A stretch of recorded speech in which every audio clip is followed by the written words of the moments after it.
जय हिंद दोस्तों, आप सभी का स्वागत है मेरे चैनल एसवीएस जीके हब पर। तो आज की वीडियो में हम लोग आरआरबी 12th लेवल के जो एग्जाम हो रहे हैं उसके एनालिसिस के बेस पर कुछ इम्पॉर्टेंट जीके के और साथ ही साथ रीजनिंग के मोस्ट इम्पॉर्टेंट क्वेश्चन है उससे पढ़ेंगे। इसमें कुछ क्वेश्चन जो है वो रीजनिंग के हैं और कुछ क्वेश्चन जो है वो जीके के दिए गए हैं। सारे के सारे मोस्ट इम्पॉर्टेंट टॉपिक का कलेक्शन है।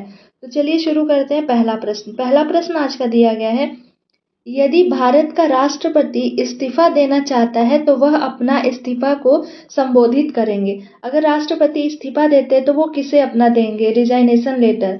भारत के मुख्य न्यायाधीश को, भारत के उपराष्ट्रपति को, भारत के मुख्य चुनाव आयुक्त को या भारत के प्रधानमंत्री को? तो राष्ट्रपति जो इस्तीफा देते हैं वो भारत के उपराष्ट्रपति को देते हैं। इसका करेक्ट आंसर क्या हो जाएगा? ऑप्शन बी हो जाएगा। लेकिन अभी वर्तमान में भारत के उपराष्ट्रपति जो धनखड़ जी थे वो इस्तीफा दे दिए है। तो एक क्वेश्चन आप लोगों के लिए HW के रूप में है, टेस्ट के रूप में है। अगर आपको इसका आंसर पता है तो हमें कमेंट बॉक्स में ज़रूर बताइएगा, क्योंकि वर्तमान में अभी भारत के उपराष्ट्रपति जो है वो इस्तीफा दे चुके हैं। तो जब अगर भारत के राष्ट्रपति को भी इस्तीफा देना रहेगा और उपराष्ट्रपति का भी पद खाली है तो फिर वो अपना इस्तीफा पत्र जो है वो किसे देंगे? इसका आंसर हमें कमेंट बॉक्स में ज़रूर बताइएगा।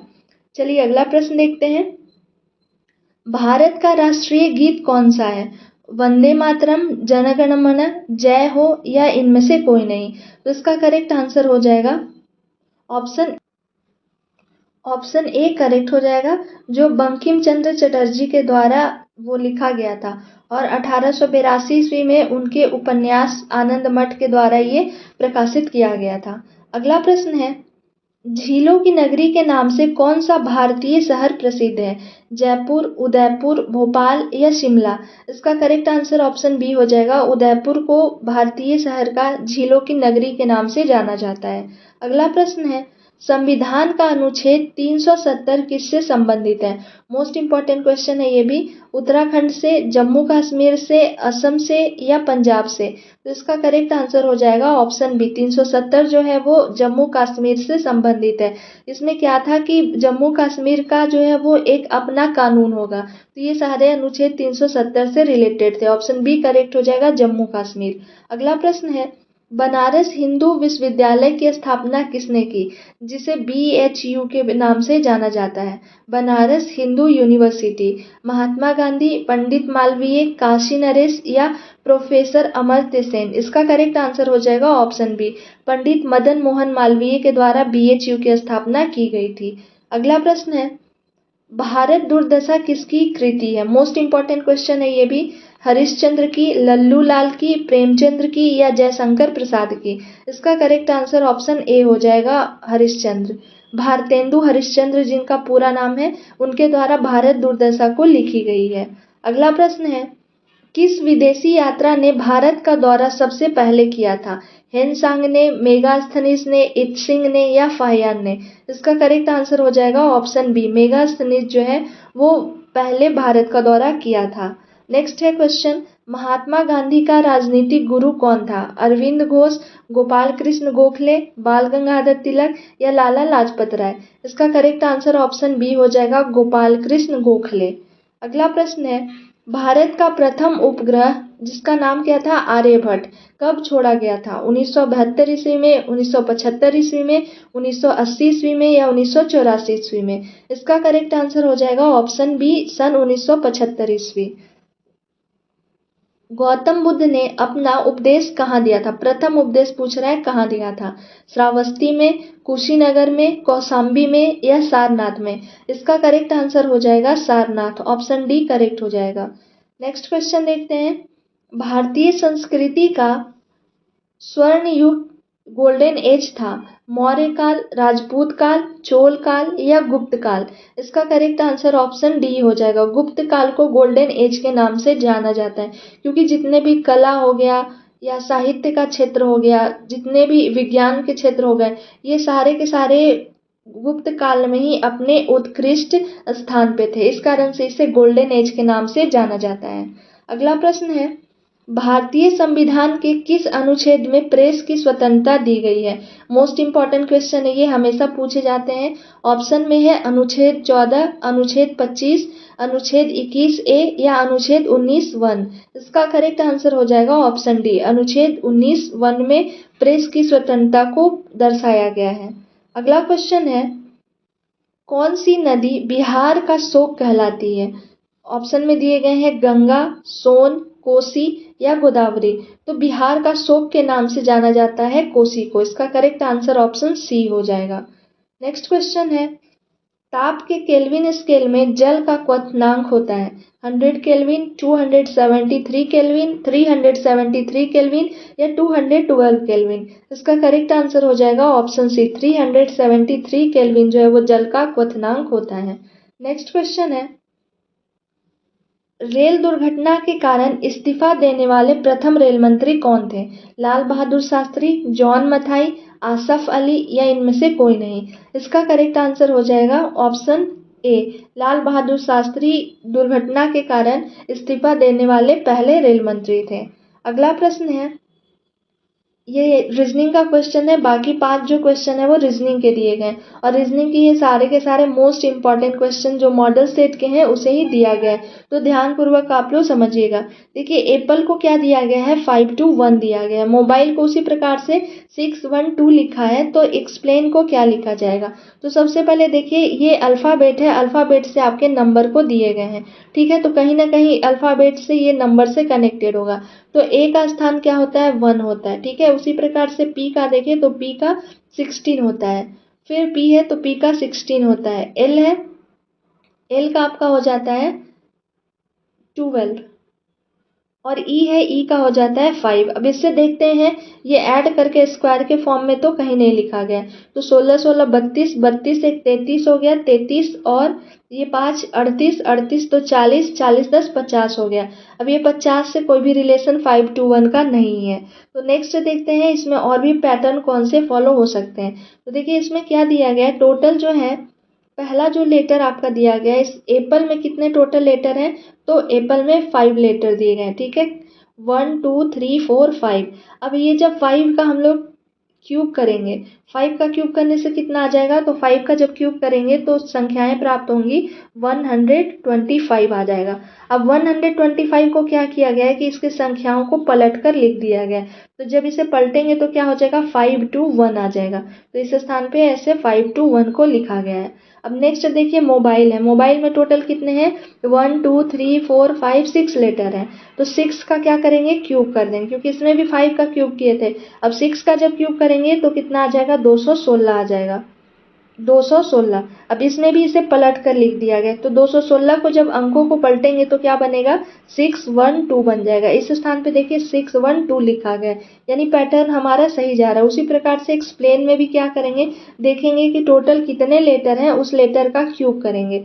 तो एक्सप्लेन में 1 2 3 4 5 6 7 लेटर हैं, तो 7 का क्या करेंगे हम लोग, क्यूब करेंगे।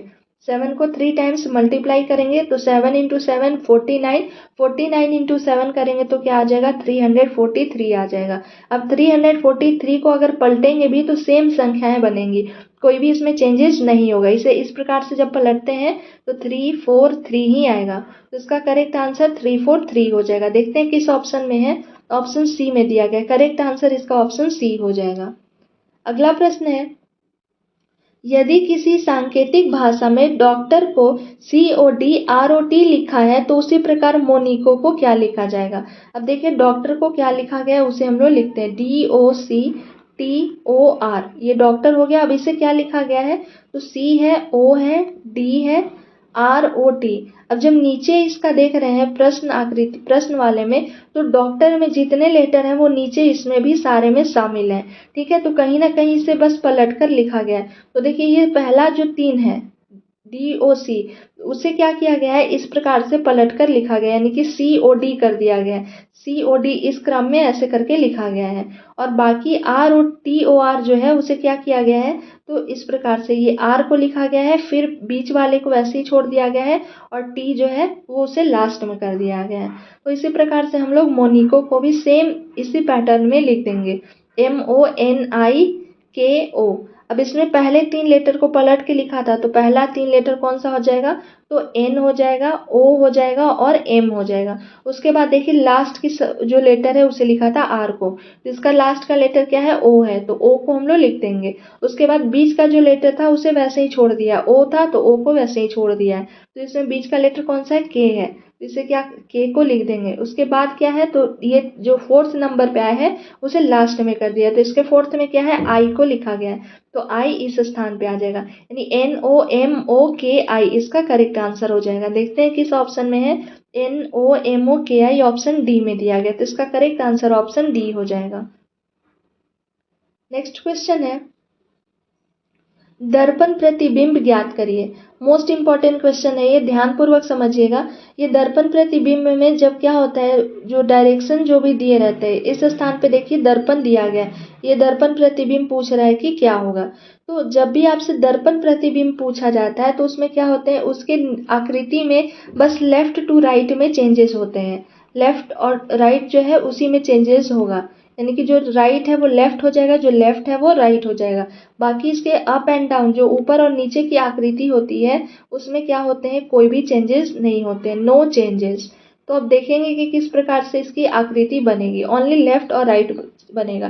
तो देखिए अगर ऑप्शन ए की बात करें, उत्तर आकृति को अगर हम लोग देखते हैं तो इस उत्तर आकृति में फिगर जो है वो क्या कर दिया है, उल्टा बना दिया है, यानी कि ऊपर का जो फिगर है उसे नीचे है, नीचे का फिगर ऊपर दे दिया है, तो ऑप्शन ए तो बिल्कुल भी नहीं होगा। ऑप्शन सी भी सेम उसी तरीके से किया है, तो ऑप्शन सी भी नहीं होगा। अब इसकी आकृति कैसी बनेगी, तो जो जैसा फिगर है वो सेम टू सेम ही बनेगा, बस क्या होगा, ये जो डॉट दिया गया है, सर्किल है छोटा सा, वो कहाँ लेफ्ट साइड में है, तो ये कहाँ आ जाएगा, राइट साइड में आ जाएगा।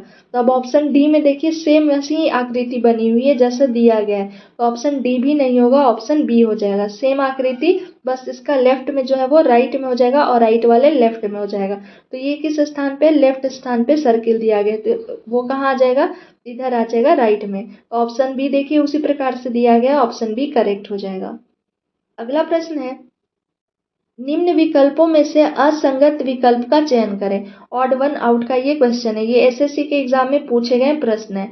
अब देखिए ऑड वन आउट है, यानी कि जो बिल्कुल अलग है सारे, ये किसी 3 जो है ऑप्शन वो एक दूसरे से मैच करेंगे, लेकिन कोई एक ऑप्शन जो है वो इससे मैच नहीं करेगा, वही आपको बताना है कि कौन सा मैच नहीं करेगा। तो देखते हैं कौन सा है।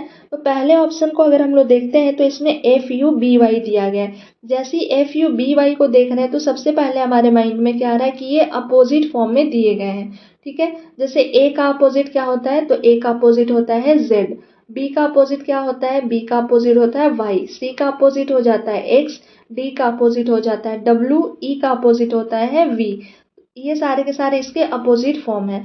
तो F का अपोजिट क्या हो जाता है, U, और B का देखिए Y होता है, इस स्थान पे लिखा गया है, तो ये अपोजिट है। अब ऑप्शन बी को देखें तो W, E, K और P दिया गया, तो K का तो अपोजिट P होता है, सही है, लेकिन W का अपोजिट क्या होता है, D होता है। देखिए D का अपोजिट W और W का अपोजिट क्या हो जाएगा, D हो जाएगा, लेकिन यहाँ W का अपोजिट क्या दिया गया, E दिया गया, तो ये थोड़ा भिन्न नजर आ रहा है। बाकी और ऑप्शन को चेक कर लेते हैं। तो S का अपोजिट H भी होता है, O का अपोजिट L भी होता है, तो ये भी अपोजिट दिए गए हैं। ऑप्शन डी में P का अपोजिट K होता है और R का अपोजिट I होता है, तो ये भी सारे के सारे अपोजिट फॉर्म में दिए गए, यानी कि ऑप्शन A मैच कर रहा है, C मैच कर रहा है, D, बट ऑप्शन B आपका मैच नहीं कर रहा है, ये अपोजिट के रूल को फॉलो नहीं कर रहा है। और प्रश्न में वही पूछा जा रहा था कि असंगत कौन सा है, तो इसका करेक्ट आंसर ऑप्शन B हो जाएगा।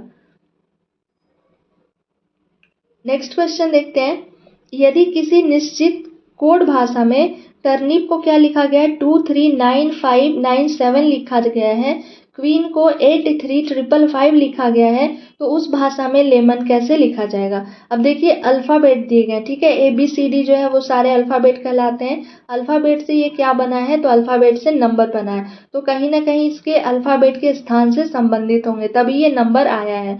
अब देखते हैं, T है, U है, R है, N है, I है, P है, ये टर्निप दिया गया, ठीक है। टर्निप को क्या लिखा गया है, तो टर्निप को लिखा गया है 239597, ठीक है। अब ये सारे टर्निप में जितने भी हैं लेटर जो दिए गए हैं उसका स्थान को हम लोग लिखते हैं। तो टी का जो स्थान होता है, ठीक है, टी का सबसे पहले लिखते हैं। तो टी का जो स्थान होता है वो क्या हो जाता है, 20 हो जाता है। ठीक है। उसी प्रकार से यू है, यू का स्थान क्या होता है, 21 हो जाता है। आर है, आर का स्थान क्या होता है, 18 पे आता है ये। एन है, एन का स्थान आता है 14। आई है, आई का स्थान आता है 9। और पी का जो स्थान होता है वो क्या होता है, 16 होता है। अब ये देखिए 20 है, ठीक है, टी का 20 है। तो 20 को वो क्या लिखा है, 20 को 2 ही लिखा है। यानी कि जो 2 अंकों से संख्याएं बनी है उसे आपस में ऐड कर दिया है दोनों को। तो जब 2 + 0 करेंगे तो क्या आएगा, 2 आएगा।